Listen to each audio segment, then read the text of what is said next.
What's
this, Samir? How are you doing? Yeah. Cam's here What's too. up, Cam? Hey, we're gonna be joining on the same laptop. How are you? Oh, wait. Sorry, my computer was on mute. You hear me? Hello? Oh, yeah, I can hear you now. Sorry Yeah. about that. How are you doing?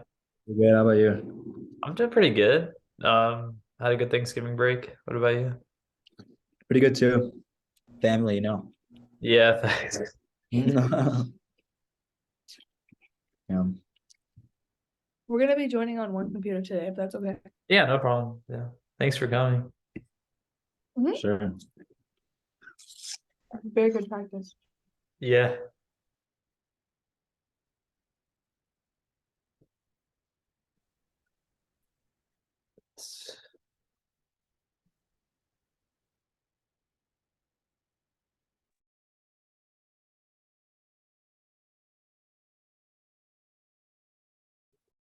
Screen.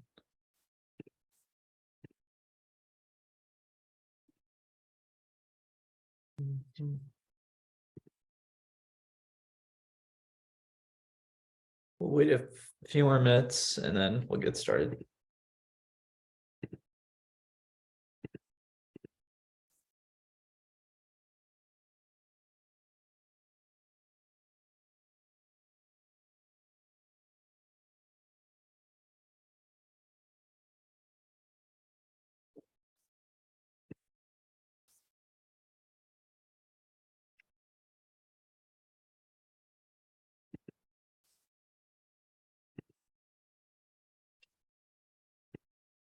What's up, Krishaw?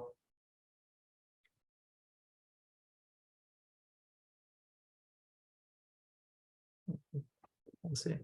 All right, I guess we can go ahead and get started. So today's gonna be pretty short. So welcome if you haven't been here before, but today we're gonna be walking through a passage about collagen.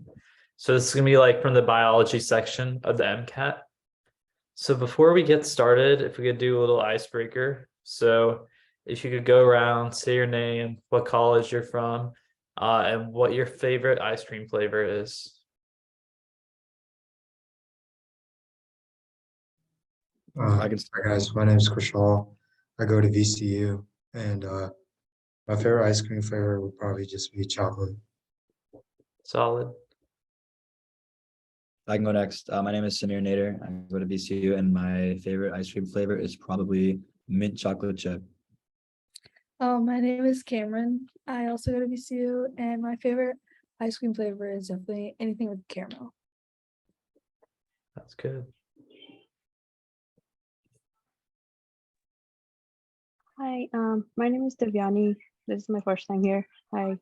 I go to VCU too, and my favorite ice cream flavor is chocolate. Solid. My name is Andy. I also go to VCU, and my favorite ice cream flavor is probably mango. Yeah. I always love mango. Like mango ice cream or mango sorbet. Both. Yeah.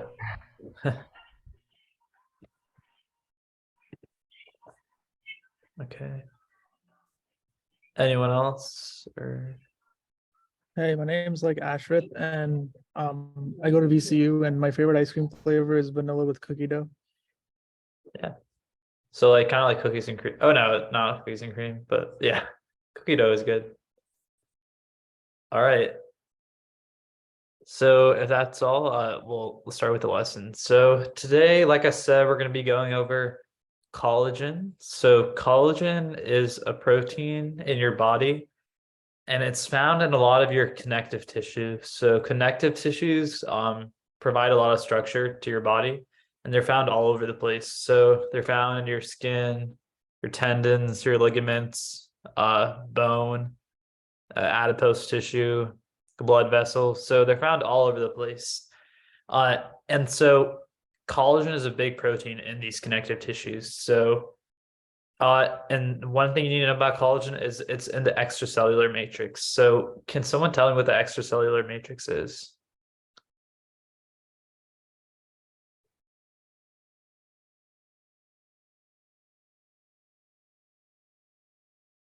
It's like the fluid around the cells. So there's Mhm. obviously like a cell and a membrane, but it's like what the cells are kind of condensed in. Yeah, exactly. So it's all the stuff that's surrounding the cells. So in connective tissues, you have a lot of extracellular matrix, and that's kind of like what makes up a lot of the tissue besides the actual cells themselves. And within this extracellular matrix, there's collagen. And collagen here, the structure is right here. So it's a triple helix. So think of like, like string cheese, and you know how like you can have like yellow and white string cheese, like cheddar string cheese kind of, and it's like wrapped around each other. So that's kind of like what collagen is as a protein. So yeah, and so since collagen is like a structural protein and it's responsible for providing structure to a lot of the tissues in your body, if you have mutations in it, you're going to have like a lot of medical disorders. So that'll be kind of the focus today. So let's move on to the next one. So basically, since collagen is outside the cell, it's something called a secretory protein. So it's sent out of the cell. So proteins that are going to exit the cell all follow a certain type of pathway. So off the bat, does anyone kind of have an idea what the secretory pathway is? If not, it's fine. Is it condensed into vesicles and then sent out of the cell? Yeah, that is right. So yeah, so that's like the second half of the pathway. So first, so I guess when you make a protein, you have to translate what do you translate to make proteins? mRNA. mRNA, exactly.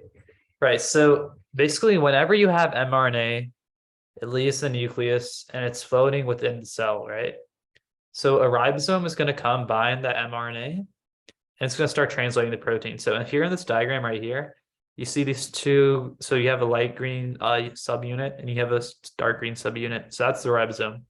This blue strip here is the mRNA. So it's translating the mRNA, and that growing protein that's coming off the ribosome, it has this thing called an ER signal sequence. So what you need to know here is that every protein that eventually leaves the cell has this ER signal sequence. And that's what signals to the cell that it's going to leave, the protein is going to leave the cell. So you're going to have something called a signal recognition particle. So this thing will come and bind it and pull the ribosome to the endoplasmic reticulum. Once it's there, it's going to bind to a receptor here, and the protein is going to get fed into the endoplasmic reticulum, and then this signal sequence is going to get chopped off. Okay. Does anyone have any questions about that? First part. Okay. So once you have your protein within the ER, that is called so when you first translate that protein, that's called a pre-pro whatever the protein name is. So like if we're dealing with collagen, when you first translate that protein, it's going to be called pre-pro collagen. Okay. When you cleave off that signal sequence, at that point, it's going to be starting to be called pro collagen. So pro collagen. Okay. Pro collagen is going to undergo like a ton of modifications within the endoplasmic reticulum before it gets sent to the Golgi apparatus and eventually the cell. So think of it here. So you have the RNA, it's getting translated, the protein gets fed into the ER, it gets changed and modified in the ER, then it gets sent to the Golgi apparatus and then gets sent in a vesicle to leave the cell. So based on that, can someone describe the secretory pathway? And yeah.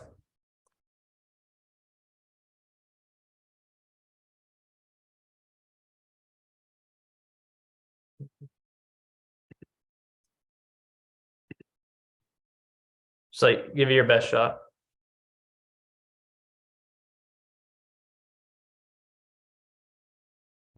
So we start by translating mRNA, and the translated protein starts with an ER signal sequence that an SRP can recognize and pull it to the ER. And then that signal sequence gets chopped off, and we go from a pre-pro protein to pre-pro collagen to pro collagen. Yeah. And then that pro collagen can be folded and modified, and then that will be packaged into a vesicle that can go to the Golgi apparatus, which can then release it to the membrane. Exactly. Yeah. Does anyone have any questions about that? Okay. Awesome. So we talked about that, how pro collagen can be modified within the ER. So every protein can be modified in the ER or the Golgi apparatus, but most of the time, you want to think of the endoplasmic reticulum for modifications. So some of these modifications are just off the top. Can someone name me like some of the modifications? It's on the picture right there.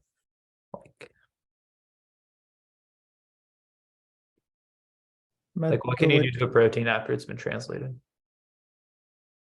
Hydroxylation. Yeah. Anyone else?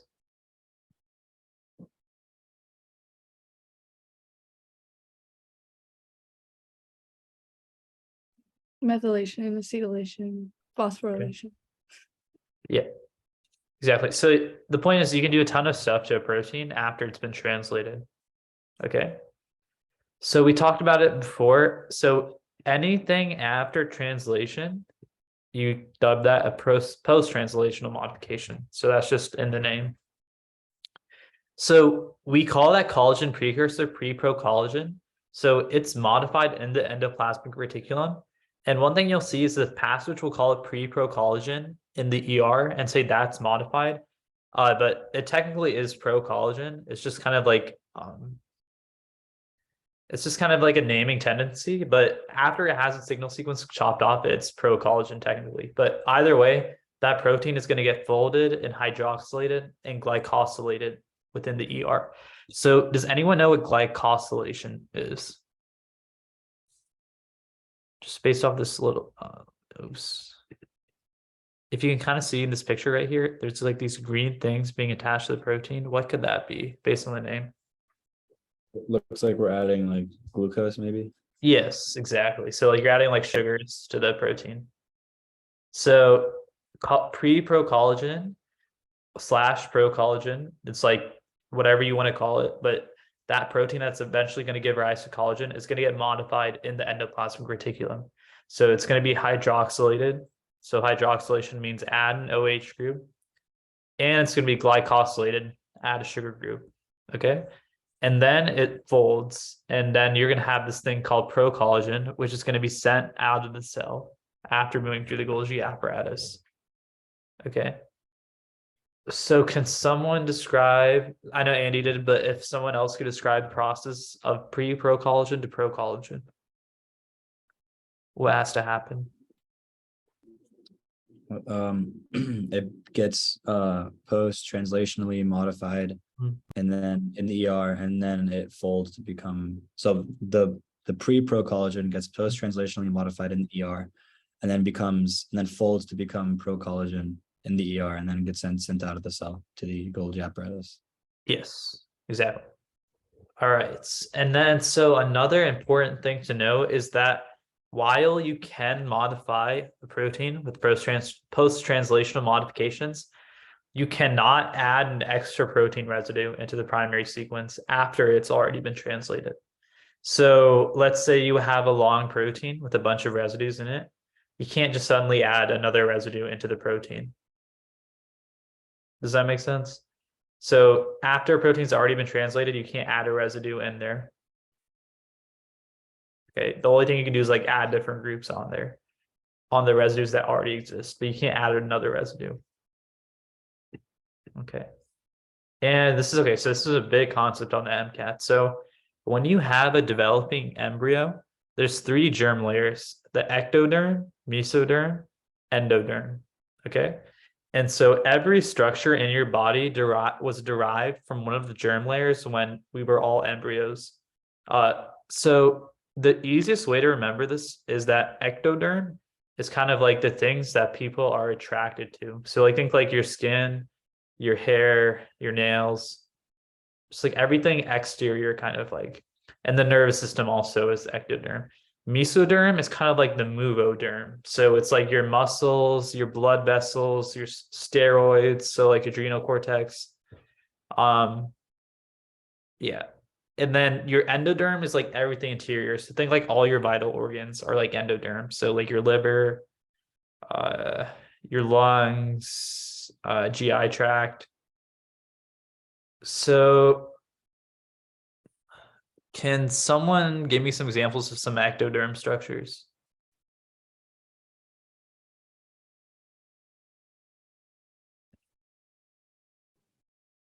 Skin, nails, hair. Yeah. And nervous system is a big one too. But, and then mesoderm. What are some mesoderm structures?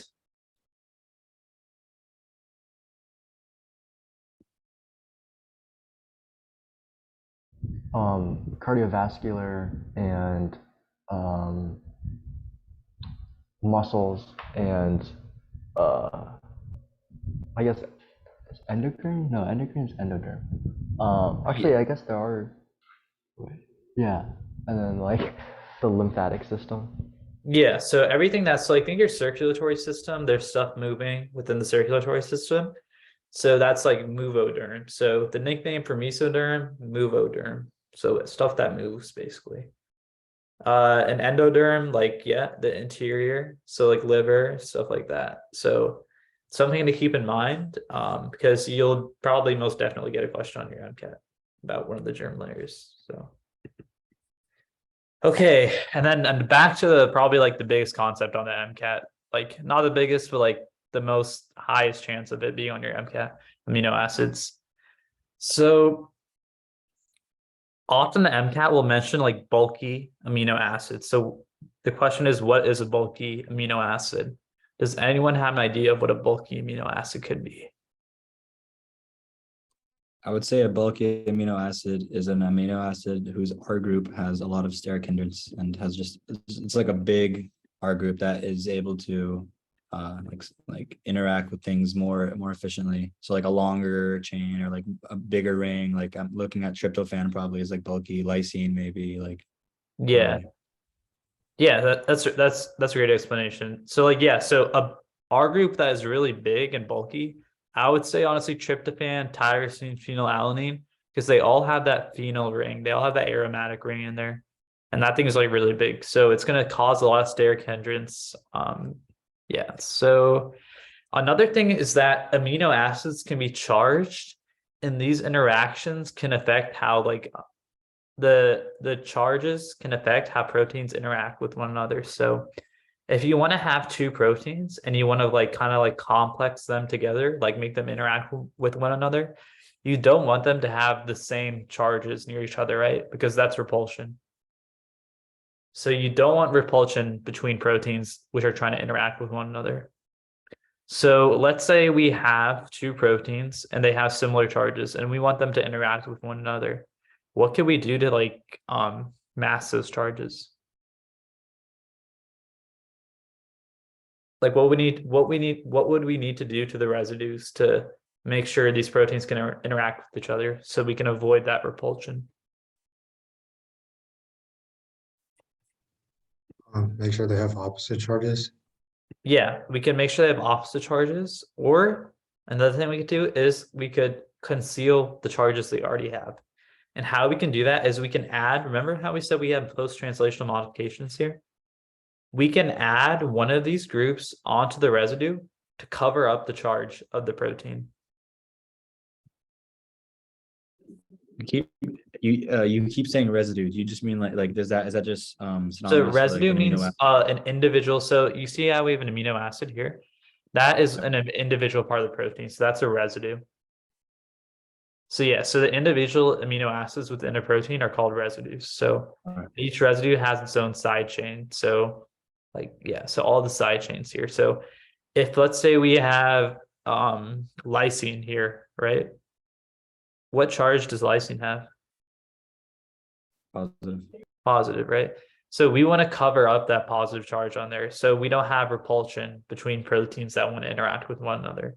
Like let's say we want to make a complex of a ton of proteins and stick them together. We don't want repulsion. So we would want to cover up this charge on lysine.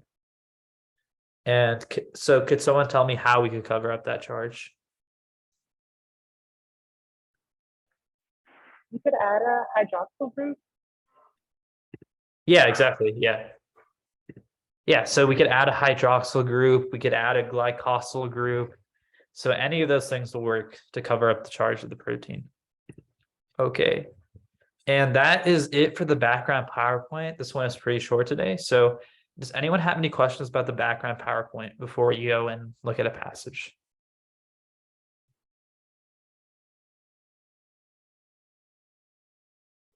Nope. All right. Well, if no one has any questions on the background passage, background PowerPoint, we'll go to the passage. I have a question. Is the germ layers, is that like a physiology topic? Or Yeah, like it's not really even covered in physiology. It's just kind of like the MCAT's biology, what they want you to know. So Alright. yeah, so really it's like you can just learn it online or by yourself because it's not really covered in physiology that much. Yeah, but it's an important topic though. So okay.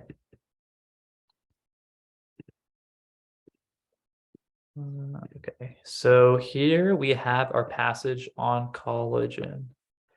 So can someone read the first paragraph for me? I'll read it. Mm. Collagen is the most abundant protein in the body, and defects to its synthesis result in many disorders. The primary sequence of collagen, i.e. pre-procollagen, is GlyXY, where X and Y are most often pro or less. The first step in the process of collagen synthesis is the hydroxylation and glycosylation of pre-procollagen, which is then wound into a triple helix, forming procollagen. The procollagen molecule is exported into the extracellular space. Therein, the N and C terminal sequences are cleaved by collagen peptidases, forming tropocollagen. Tropocollagen is cross-linked by copper-dependent lysyl oxidase, forming the mature collagen fibril. Awesome. And so could someone else read the second paragraph? I can do it. Hmm. Osteogenesis imperfecta, OI, is a group of related disorders which cause the bones to be brittle and breakable. During OI, mutations in the COL1A1 or COL1A2 genes cause glycine to be replaced by a bulky amino acid, preventing collagen from forming a triple helix. Awesome. And then could someone read the last paragraph for us? Yeah. Ehlers-Danlos syndrome (EDS) is a group of related collagen disorders that are typically autosomal dominant (AD). EDS involves mutations in collagen genes that affect the ability of collagen to cross-link. The classical version of EDS is inherited in an AD pattern and involves mutations in the COL1A1 gene, which encodes type 1 collagen. Type 1 collagen is found in bone, skin, and tendons. This version of EDS leads to skin fragility, soft skin, and joint hypermobility. The vascular version of EDS also involves an AD inheritance pattern and is associated with mutations in the COL3A1 gene, which encodes type 3 collagen. Type 3 collagen is found in the reticulin, such as blood vessels, and can lead to arterial rupture. Awesome. Okay, so let's go through the passage. So what protein are we talking about here? What's the main subject? Collagen. Exactly. Yep. And so what is the primary sequence of collagen? What amino acid residues are we looking at? Glycine, Yep. And then what are the other two? proline, Proline and and glucose. lysine. Okay. And so we talked about in the PowerPoint, the first step is we make pre-pro collagen, translate it, then we hydroxylate it, glycosylate it. And then remember how we said collagen was a triple helix? Like we use the analogy of like string cheese, like cheddar and normal white string cheese kind of like wrapped around each other. So that's what pro collagen is. So we make that. Then it's pushed into the extracellular space. And we didn't cover this part in the PowerPoint, but basically once it's in the extracellular space, certain parts of it, aka the N and C terminal sequences, are going to be chopped off by peptidases. And we'll have tropocollagen. And tropocollagen will be cross-linked, meaning connected to each other. And it'll form the mature collagen. So these two sentences are not that relevant for the questions, but it's still good to know. It's just extra processing of collagen. Does anyone have any questions about the first paragraph?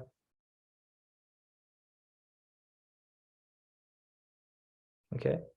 And so remember how I said collagen is really important for your body, right? You don't want it to be messed up. So then it goes on to give us a list of disorders. So a lot of times the MCAT, you'll notice like they'll talk about disorders, which are just mutations of normal stuff we have in our body, like collagen. So it says the bones become brittle and breakable in osteogenesis imperfecta.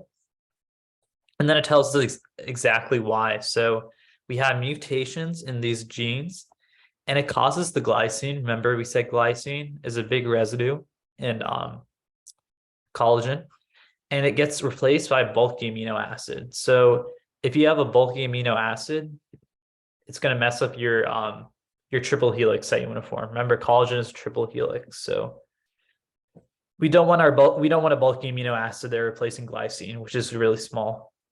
So that's osteogenesis imperfecta. So then we have Ehlers-Danlos syndrome, and here it tells us it's a disorder. It's autosomal dominant. You have mutations in genes that affect collagen's ability to cross-link. Okay. And it tells us which types of collagens are affected. And we have one type of collagen for the bones, the skin, the tendons, and we have a vascular one. So in the vascular, so what does vascular mean? In the veins. Yeah, veins, blood vessels, so blood vessels in general. So yeah, so type 3 collagen is in the blood vessels, okay? So our blood vessels can get ruptured if we have a mutation in the collagen in our blood vessels. Okay. Any questions about the passage?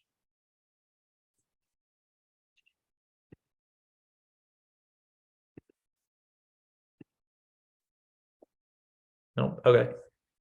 Can someone read question 1 for me? Which of the following amino acids is most likely to cause OI if substituted for glycine? Awesome. So does anyone have any idea of how we could answer this question? I think that the passage says that OI, that during OI mutations cause the glycine portion of the residual, the residual conformation, like the sequence of the residuals, the glycine is replaced by a bulky amino acid. Yeah, So the answer to this question would presumably be a bulky amino acid. right. So out of these letters here, which one is a bulky amino acid? C, See, W. Exactly. And what does W stand for? tryptophan. Awesome. Yeah. So yeah, that is our answer right there. Does anyone have any questions about why it's tryptophan?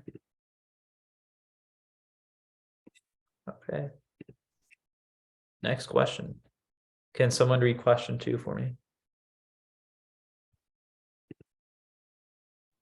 The vascular symptoms of Ehlers-Danlos syndrome involve a dysfunction of tissues derived from which of the following embryological tissues?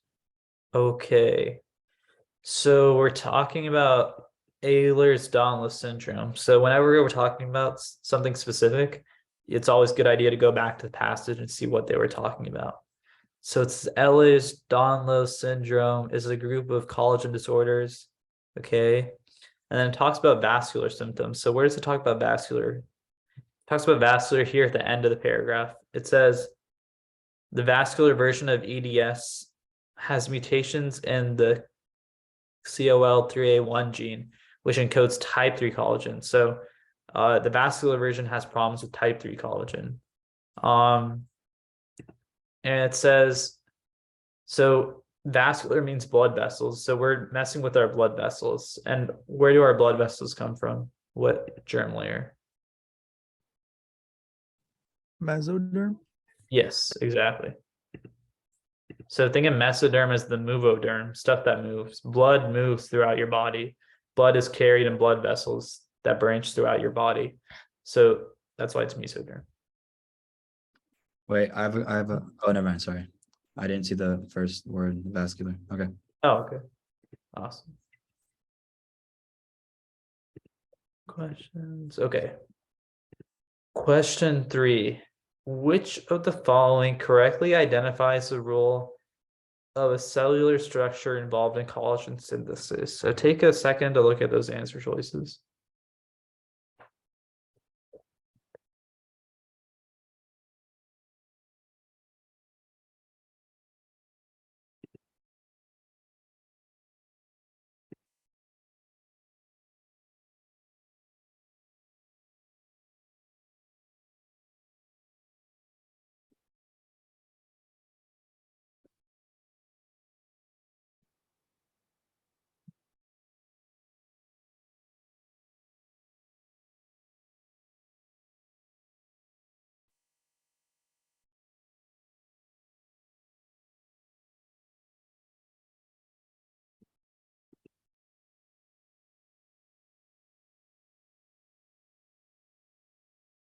Okay. Does anyone have any idea what the answer could be?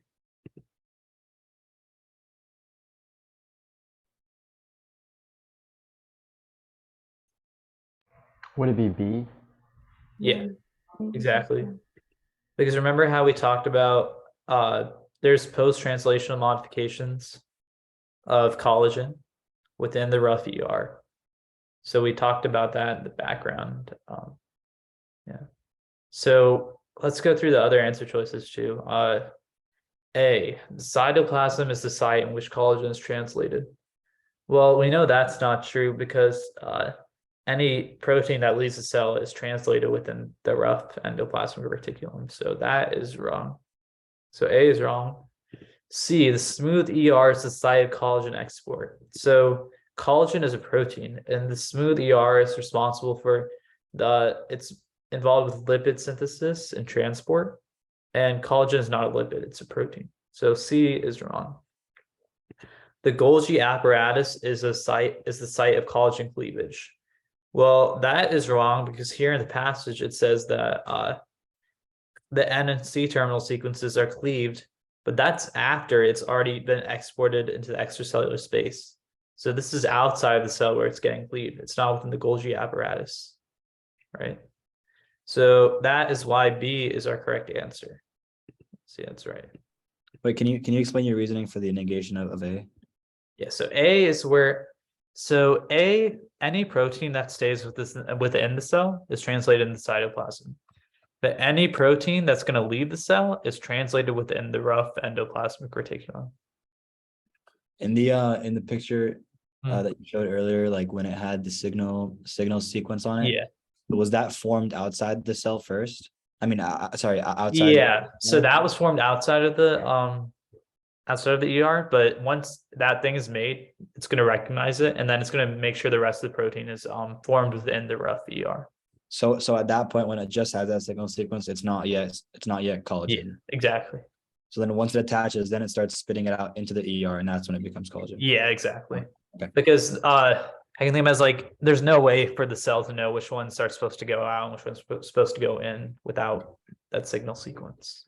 Thank you. Yeah, no problem. So yeah, so that's question 3. And like I said, today is pretty short. So last question. So it says here, proteins can experience electrostatic interactions. So think like interactions between charged groups based on their amino acid sequences. Assuming this takes place between collagen molecules, which would most likely need to occur before collagen can be cross-linked in the extracellular space? So take a look at the answer choices.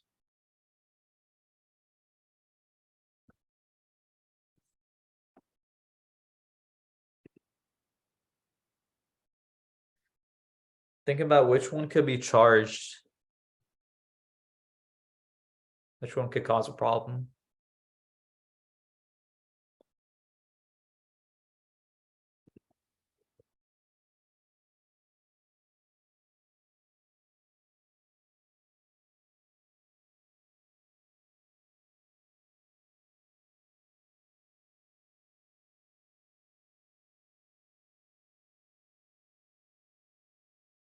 Okay, so does anyone have an idea what the answer could be? Is the answer B? Yeah, exactly. Good job. Yeah, so we want to cover up lysine charge. So that's why it's B.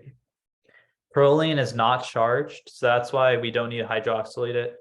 We don't need to cleave it. So proline's not going to cause any issues with complexing the collagen.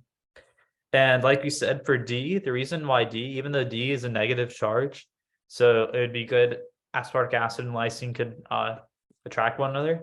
We can't insert a residue into the primary sequence after the protein's already been translated. So that's why B is correct. Any questions on that or the passage in general? I have a question. Yeah. Lysine is positively charged, correct? Right. Yeah. What happens in glycosylation?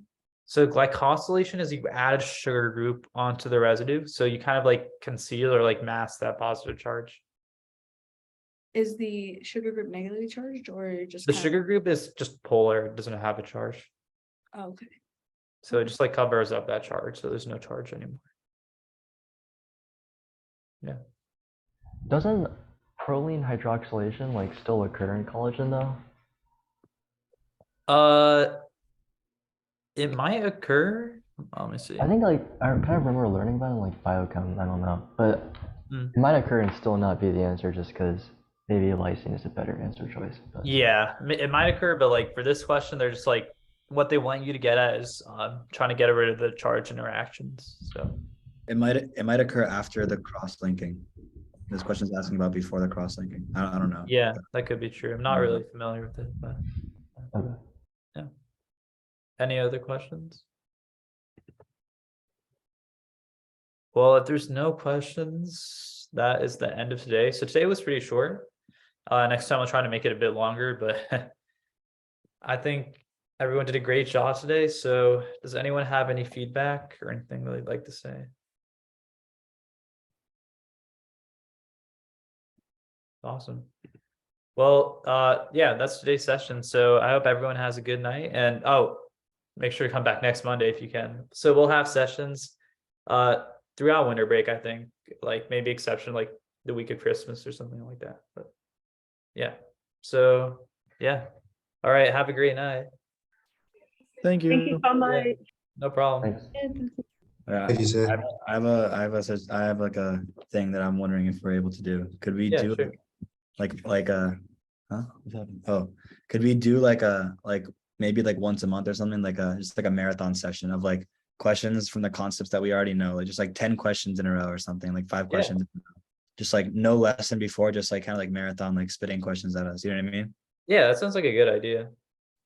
And we also have you checked out the TikTok? We have like a ton of questions on there too. The daily ones. Yeah, so what I started doing is I have like I think I posted like maybe like 30 or 40 over break, something like that. But like it's been going crazy. Like we have one TikTok with like 10,000 views on it. What? Yeah, so it's doing well, but yeah, I've been trying to post like more than one question a day because you just That's need to do that fine. for the algorithm, like Do you have all the TikToks on your Instagram reels also? I don't think all of them are on Instagram, but I think I'm gonna try to post them all to the website though. Make So- make it. How about you make a YouTube Shorts? Yeah, oh yeah, YouTube Shorts could be a good idea too. Yeah, By that. yeah, Because especially for like science stuff, YouTube probably gets more and more like traction. You know what I mean? yeah, that is a good idea. Yeah, but I think a marathon session is also a good idea, especially since I think like the MCAT's coming up in like January and stuff like that. People might be taking it then, so or even like spring. So yeah, that's a great idea. I'm taking mine in April.